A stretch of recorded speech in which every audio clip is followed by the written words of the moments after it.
Hi everyone. My name is Aryan. I'm from Dartmouth. I do physics and math, a little bit of astronomy there. I'm part of the Whitfield group there. Here at Yale, I've been working with Professor Stephen Gervin and Yongshan Ding. I've been thinking a little bit about the quantum singular value transform on current quantum hardware. And I'll like define all of this, of course. Um, Here's like an outline of my talk. So I'm going to start by like kind of defining everything, giving you like a little introduction to my project and my goals. Then I'll construct the actual like algorithmic primitive of the QSVT, and then we'll think about how to actually do it on hardware. So the actual goal of my project, I mean, it's kind of in the title. It's to like deploy this like algorithmic primitive on quantum hardware, but specifically, the goal is to simulate quantum systems on current quantum hardware. And like I guess the big idea here is that we have to like do a lot of simplification before we can do this, like simulate quantum systems on quantum hardware. The system of interest that I'm thinking about, it's described by the mixed field Ising Hamiltonian. So the way to think about this is it's just like a couple of magnetic fields acting on a spin lattice of like atoms. It's a toy model, basically. One of the models I was thinking about is the n is equal to 3 case. So here, like the big takeaway, these like Z naught, Z1, X naught, X1 terms are Pauli matrices. And like the big takeaway from the actual Hamiltonian system here is that we can think about it as a sum of unitary matrices. And just for completion, there's like some of the constants that I used for some of my later simulations. But to actually talk about what the quantum singular value transformation is, first, I think I should define the problem that I'm thinking about. So to more clearly define what simulating the system is, what I mean is given the Hamiltonian H of the system, we want to solve for the propagator, the exponential of minus I ht, where the Hamiltonian is H. This just falls out of quantum mechanics, like the Schrodinger equation. But to implement this propagator, we can kind of like generalize a little bit, and we could think of it as a function of an operator, where the function is that exponential from earlier. So this kind of separates out the idea of like we have like our input as an operator and we have like a function that we want to implement. And by like a theorem of linear algebra, this just means that we can employ that function on the eigenvalues of that operator. And this is where the QSVT comes in, where in words, it's a technique that allows one to polynomially transform the singular values of a matrix, an arbitrary matrix. So for square matrices, this just amounts to like this just reduces to the eigenvalues. So the idea is we're going to take that exponential and we're going to apply a polynomial transform that approximates this propagator to the eigenvalues. And this isn't the only application. There's a lot of other things that QSVT can do. It's been shown as a kind of a unifying technique across quantum algorithms. So there's a lot of techniques of interest. And there's three main components that I'll talk about: quantum signal processing, block encoding, and a sort of upscaling idea or qubitization. And just really quick, so what are NISQ devices? There's a lot of like buzzwords and stuff being thrown out here right now. And we've heard a lot about like what quantum computation can do for a lot of fields. You know, it's like revolutionized a lot of things, but we're not like quite there yet. So the, the quantum states required to carry out computations are pretty sensitive. So there's a lot of like noisy qubits, like noisy systems out there, and we're primarily in like a noise era, like Microsoft. And small errors can build up like during deeper circuits and cause computations to fail. Um, and just like before I go into the rest of it, some quantum circuit basics, just before I do everything else. So to define a unitary operator, this actually comes from a requirement in quantum mechanics where operations have to be unitary. And the definition of unitarity is on the left here, where you can think of this dagger as just the conjugate transpose or just the transpose. So the idea is the conjugate transpose is the same thing as the inverse for unitary operators. And here is just like a single qubit quantum circuit. So all this is saying, like, ignore like all of like the, like the bracket, like all of that notation. It's just like there's an input state psi, you're applying this unitary operator to it, and that funny little box at the end is just measuring that. And for this arbitrary state, we can represent it as a sum of a 0 and a 1, where the idea here is that when we measure a state, we get classical information, 0 or 1, and these amplitudes here are proportional to the probability of getting a 0 or 1 out. And we can generalize this idea of like quantum circuit notation to more than one qubit. So this is like a 2-qubit state or a 2-qubit circuit where the input state is denoted by this tensor product, which we don't have to know how it works. All you have to know is that the state of the first qubit is represented by this side of the tensor product, and the second qubit is represented by the right side of the tensor product. And just for later, this sort of gate that's on 2 qubits. All this is saying is if there's a 1 on the first qubit, apply H to the second qubit. Just to simplify some stuff there. And so let's first talk about some of like the origins of quantum QSVT, quantum signal processing. So at the beginning, like this kind of came from some NMR experiments in the 1970s where people realized that if they apply some pulses to like their NMR sample, they can kind of error mitigate or like correct for some of like some deviations or noise that they may get. And some theorists kind of hijacked this in like the 2000s, and they were like, okay, we can actually use this, like generalize this by thinking of these pulses as like just like rotations on a single like qubit system. And if we parameterize these pulses with, we have like rotations, like that's what this WA is, parameterized by like a scalar of interest, you could call it A, and you have like a series or like a set of angles for your second rotations. Like these are about 2 different axes. If you like multiply these like rotations together, like these are all matrices, then you'll get out like a polynomial transform of your scalar of interest in the top left corner, which is like, this is where like the first part of that quantum singular value transform thing comes from, where it's like, okay, now we have our transform. And to tie this back to like my problem, it's when we have that like exponential from earlier, we can like Euler decompose it in terms of cosine and sine, and then take the Taylor series, and now we have polynomials. And the reason we have to Euler decompose, by the way, is there are some restrictions here. This is like the more formal kind of notation of it and everything. But basically, these polynomials have to have definite parity, and cosine and sine do. So, but the point is that we can do this with QSP. Okay, now we have the function, but we need the input. Like, how are we going to put a whole like matrix or operator into this function? So the way we do that is with this method called block encoding, where that in that top left corner, we change that scalar of interest to a unitary or non-unitary of interest, like any kind of matrix that you want. A standard way to do this is to use this technique called linear combination of unitaries. And I'm actually going to walk you through that really quick to show you how that like works.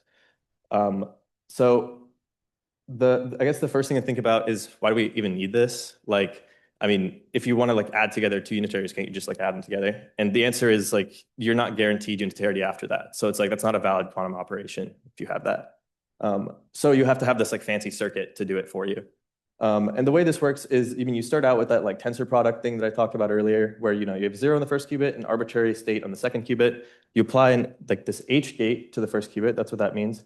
And I kind of expand it out a little bit here, where it's like a superposition here. But all this means is like, if you measure at this point, the first qubit, then you'll have half chance of getting 1, half chance of getting 0. And then you apply this gate here, which all this means is that if it's a 0 on the first qubit, apply U naught to the second qubit. And you kind of expand that out here, which this is exactly what that says. 0 on the first qubit, U naught here, 1 on the first qubit, then nothing here. And then you do the same thing, but the other way around, where this filled in circle means that if it's 1, then you apply U1 to the second qubit. And then finally, you apply that second H gate, which I kind of expand out a little bit, but it looks a little ugly. But all you have to think about is, okay, if I have 0 on the first qubit, this side of the tensor product, then on my second qubit, I have U0 plus U1, which is what I want. If I have 1, then I have U0 minus 1, which U1, which isn't what I want. So what we do is we post-select on 0. And now we have our sum. And you might be thinking like, okay, now we've added our unitaries together, but like, how does this like mean anything? But I didn't talk about this, but this is like the sort of matrix representation of the same thing. Like all of these quantum circuits are just like linear algebra under the hood. So we're just like multiplying stuff together, doing tensor products, things like that. And if you go through with that in mind, you'll see that after we apply this gate, we now have in that top left corner, we have U0 plus U1. And let's say that our matrix A that we want to encode here is equal to U0 plus U1. Well, now we have a block encoding of U0 plus U1. So now we have our input that we want. And you can actually prove that you can write any operator A as a sum of like kind of basis unitaries like this. So we can encode any operator like this. And just to generalize a little bit about what I've been thinking about specifically, like when you expand to like Hamiltonian is larger than, or like, systems larger than just adding 2 things together. This like becomes like sort of, you can call this a select gate. And for example, for our Hamiltonian, remember how I said it was a sum of unitaries? Well, there's like 6 unitaries there. So we have to kind of expand this out a little bit. And these things can get a little more complicated. But There are ways to simplify this. Like this is like sort of fault tolerant architecture that I take into mind and I simplify later on in my sort of work. But now just going back to the two aspects we now have everything we need. We have the polynomial transform, we have the input, we like slap these two things together, and then we finally have like a propagator that we can calculate how this time evolves. And like you can use techniques like to expand QSP beyond a single qubit. And then you have multi-qubit rotations interweaved with block encodings, and then your output of this will be a polynomial of the singular values. This is like a formal statement of what I just said. Okay, and now let's get to like some of like what I've done with my simulations. So actually putting this on like NISQ hardware, like current era quantum hardware. The first thing I did was like do an unoptimized resource estimation. So like what this would look like. This is like estimating how many gates it would take for like if we had like an actual like fault tolerant quantum computer that we can implement it on right now. And this is using like a simplified version of my other Hamiltonian that only has one magnetic field. And you can see the gate counts are just like through the roof. Like this is like 65,000 gates. So it's like, and there's caveats here, like you can change the error to like, it's like 60% right, or you could like, some of these gates, like the Z gates can be like virtualized in quantum computers. So it's like, you don't have to, like they don't necessarily add to the count, but like no matter what, like the bound is like, it'll be in the like 10 to the 3, 10 to the 4 kind of range, which is way too deep for what current era hardware can do. And as for optimizing it, I'll be honest, I'm not finished yet. The current progress is I'm working on more efficient block encoding via like this thing called multiplexer compilation. So for that, like the structure that I talked about earlier, that like LCU structure, this is like how that would look as a generalization. Like this is the select gate for my Hamiltonian. And there's a bunch of different ways to decompose. Just to show you, I guess, like a generalization. This is like, you have like your unitaries you want to decompose here, and then you have like, you take this select gate and then you like kind of decompose it as like a cascading sequence of like RZ gates, and then you can decompose like RZ gates like this, like recursively, and you can have like little simplifications here, like these C naughts will cancel. And this is just like one example. So my work has basically been kind of looking at like where I can get like these cancellations to like massively reduce like the gate count like from here. Because a lot of these things were made like asymptotically in mind, not really current hardware.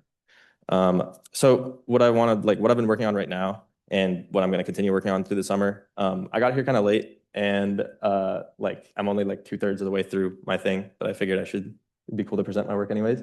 So I like the first thing would just be like multiplexer select stuff that I was talking about, and also like things like Krylov subspace methods, which allow for like consideration of like a low energy subspace, or like incorporating error correction if I want to like think of like stuff that has logical qubits or like further on hardware, or like considering a different problem entirely. Like if I tackle matrix inversion, that's like general, and that's like a true singular value transformation rather than eigenvalues.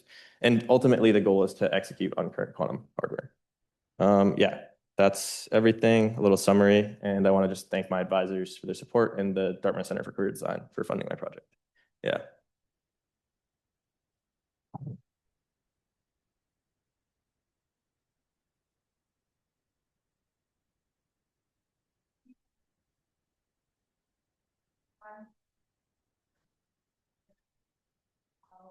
The more efficient version of your block.